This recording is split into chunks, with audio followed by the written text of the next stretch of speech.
Welcome my YouTube channel all agriculture knowledge. हम इस video के अंदर कुछ महत्वपूर्ण जानकारियों को अध्ययन करेंगे। वीडियो के अंदर आगे जाने से पहले सब्सक्राइब एंड शेयर और like please. Bell icon button भी दबा दीजिए। चारा संरक्षण। हरे चारे का संरक्षण क्यों करें? अनेक कारणों से वार्षिक चारा की फसलें साल भर उत्पादन नहीं दे सकती, तो ऋतुओं के अनुसार उन्हें बोया जाता है और उन्हीं की लाभदायक पैदावार विशेष समय अवधि में हो पाती है, तब कमी के समय ही काम में आवे। इस कारण कमी का समय सामान्यतः अक्टूबर से नवंबर तथा अप्रैल से जून माह में विशेष रूप से होते हैं। हरे चारे को संरक्षित करने की दो विधियां हैं, साइलेज बनाना और है बनाना। साइलेज बनाना। हरे चारे को उचित हरी अवस्था में काटकर वह वायु रहित स्थान में रखकर संग्रहित किया गया चारा साइलेज कहलाता है। इसमें अम्ल और CO2 गैस हरे चारे को अधिक समय तक सुरक्षित रखने का में सहायक होती है। तो हरे साइलेज के लाभ क्या है? हरे चारे की कमी के समय साइलेज रूपी संरक्षित पौष्टिक चारा पशुओं को उपलब्ध हो जाता है। हरे चारे को लंबे समय तक सुरक्षित रखा जा सकता है। पशुओं को साइलेज रूपी खिलाने से अधिक पौष्टिक खुराक मिलती है। बरसात के दिनों में जब चारा सूखा न जा सके तब साइलेज बनाया जा सकता है। फसलों को खेत में सुखाने से ज़्यादा पोषक तत्व या पौष्टिक तत्व नष्ट हो जाते हैं, जबकि साइलेज बनाने से कम होते हैं। साइलेज बनाने के लिए खेत से फसलों को एक साथ काट लिया जाता है। साइलेज बनाने में मुख्य रूप से चारे के साथ खरपतवार भी काम में यानी साइलेज बनाने के लिए मुख्य चारे के साथ खरपतवार आदि को भी काट लिया जाता है, जिसे साइलेज में दबा दिया जाता है। खरपतवार हरी अवस्था में काटे जाने से जब बीज पैदा करके पुनः नहीं उग पाते, इसी भांति फसल को पकने पर पैदा होने वाले कीटों का भी स्वतः नियंत्रण हो जाता है। साइलेज के लिए कम स्थान की आवश्यकता होती है, जबकि सूखे चारे के लिए अधिक स्थान की चाहिए। सूखे को संग्रहित चारे में आग लगने का भय रहता है, जबकि साइलेज में आग नहीं लगती। साइलेज बनाने के लिए काम आने वाली फसलें। खरीफ के मौसम में मक्का, ज्वार, बाजरा, गिनी, सूडान, पारा व शक्कर हाथी घास। फसलों में मक्का की फसल का सर्वश्रेष्ठ साइलेज बनता है। साइलेज के लिए फसल की कटाई। फसलों में अधिकतम पोषक तत्व तथा उपयुक्त नमी की मात्रा विद्वान हो। जो एग्जाम्पल के लिए मक्का और ज्वार की फसल में भुट्टे लगे तब। हाथी घास को 45 दिन की या लगभग 1.5 मीटर की ऊंचाई की हो जाए तब कटाई करनी। साइलेज बनाने का स्थान। साइलेज बनाने का स्थान। साइलो किसी ऊंचे स्थान पर बनावे जिसमें पानी बहकर एकत्रित ना हो। साइलो का स्थान पशुओं को खिलाने के स्थान के पास हो। साइलो को जहाँ तक हो सके पक्का बनावे।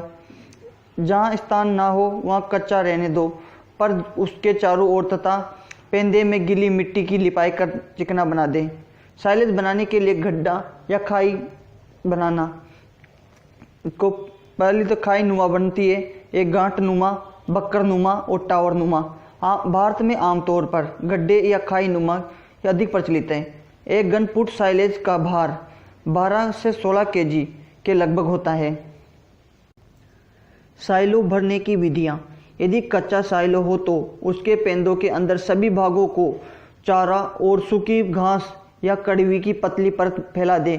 इससे हरे चारे के मिट्टी नहीं लगेगी। साइलो भरने से पूर्व चारे में नमी का अनुमान लगा लेना चाहिए। 65% से अधिक नमी होने पर साइलो सड़ जाएगा। यदि नमी अधिक हो तो फसल काटने के बाद 4 से 6 घंटे धूप में सुखा लेना चाहिए। मोटे तने के चारे साइलो में भरने से पहले कुटी काट लेना चाहिए। साइलो को भरने से उसमें हवा बिल्कुल ना रहे। भरते समय चारों को पैरों से या रोलर आदि से अच्छी तरह से दबा लेना चाहिए। गड्ढे की भराई जमीन की सतह से 1 मीटर ऊपर तक करें। गड्ढे भरने का कार्य 3 से 4 दिन में पूरा कर लेना चाहिए। भरने के उपरांत हरे चारे का भूसे की 6 इंच मोटी परत ढक दें। उसके ऊपर पॉलीथीन की चादर ढककर 6 से 9 इंच मोटी या सूखी मिट्टी की एक परत डाल दें और उसे लिपाई कर दें। कुछ ही दिनों में रासायनिक क्रिया होने से साइलेज अंदर दसियां या मिट्टी की दरारें आ जाएगी। इस दरारों को पुनः मिट्टी में लिपाई कर दें। साइलेज का लगभग 12 सप्ताह में बनकर तैयार हो जाता है। दुधारू पशुओं का दूध निकालने के बाद साइलेज खिलाना चाहिए, जिससे दूध में दुर्गंध ना पाए। अच्छे साइलेज में एक विशेष सुगंध, हल्का खट्टापन व पीलापन, हरा रंग होता है। हे बनाना है वह संरक्षित चारा है जो हरे चारे को एक विशेष अवस्था में काटकर तथा उसको सुखाकर संग्रहित कर लिया जाता है। ये एक सूखी घास ही है। घासों को यदि फूल आने से प्रारंभ अवस्था में काट ली जाए तो उनमें पौष्टिकता बनी रह जाती है। बड़े पशु फार्मों व सैनिक डेयरी फार्मों आदि पर यह बनाना प्रचलन है। हेव की विशेषता। फर्स्ट, अधिकतम पोषक तत्व विद्वान होते हैं। यह पत्तेदार होना चाहिए। पत्ते में प्रोटीन व खनिज लवणों की तनों से अधिक होते हैं। हे का रंग हरापन लिए हो। हे फफूंद व धूल रहित होना चाहिए। अधिक नमी होने पर संग्रहित करने पर फफूंद लग जाती है। हे मुलायम, सुरभियुक्त तथा स्वादिष्ट होना चाहिए। हे में जल की मात्रा 15% से अधिक ना हो, अन्यथा उसमें किण्वन होकर खराब होने की संभावना रहती है। हे की किस्में। यह उन चारों या घासों से बनाया जाता है जिनके तने पतले हो। ये 3 प्रकार का होता है, दलहनी चारों का, अदलहनी चारों का और मिश्रित है। तो दलहनी चारों का बरसीम, रिजका और सोयाबीन आदि।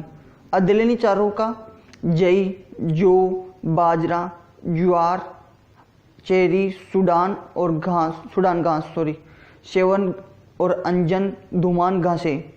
मिश्रित है फलीदार और फफलेदार चारों एवं घासों का मिश्रण। विधि है बनाने के लिए चारे को पुष्प आने की अवस्था में जब धूप खुली रहे काट लें। उसमें सूखे खेत या ऐसे स्थान पर 9 से 12 इंच की मोटाई वाली तह कतारों में फैला दें। पौधों को समान रूप में सुखाने के लिए धूप की तेजी के अनुसार ही 1 या 2 दिन के अंदर पलट दें।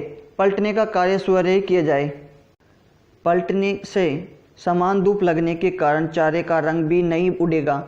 चारे की किस्म एवं धूप की तेजी के अनुसार ही ये 3 से 6 दिन में बनकर तैयार हो जाता है। जब उनमें लगभग 20% नमी रह जाए तब उन्हें संग्रहित कर लेना चाहिए।